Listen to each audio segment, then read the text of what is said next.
चला तर मंडळी, आता आज आपण करूया कैरीचं झटपट होणारं चटपटीत लोणचं. त्यासाठी मी एक कैरी स्वच्छ धुवून सालासकट त्याचे बारीक बारीक तुकडे केले. तर ही कैरी, ह्या 2 कैऱ्या होत्या. त्याला आपण मीठ टाकणार आहोत. साधारणतः 1 ते 1.5 चमचा मीठ घेतलं. लोणचं आहे त्यामुळे थोडंसं मीठ जास्त असणार. चवीसाठी थोडासा गूळ बारीक चिरून टाकणार आहोत. तर मीठ आणि गूळ हे आपण त्यात टाकलंय आणि त्यात आपण कालवून घेऊ. आता हे थोडंसं बाजूला ठेवूया आणि आपण फोडणीची तयारी करूया.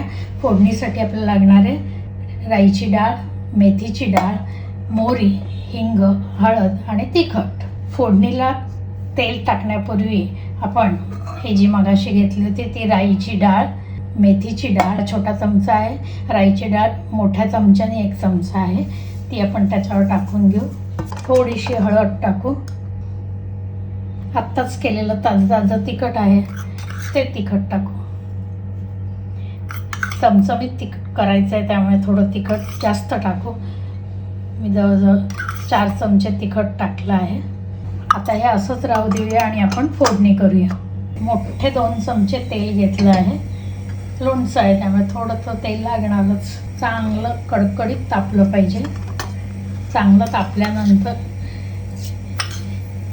4 चमचे मोहरी टाकते. थोडंसं चवीसाठी 2 चमचे जिरं टाकू.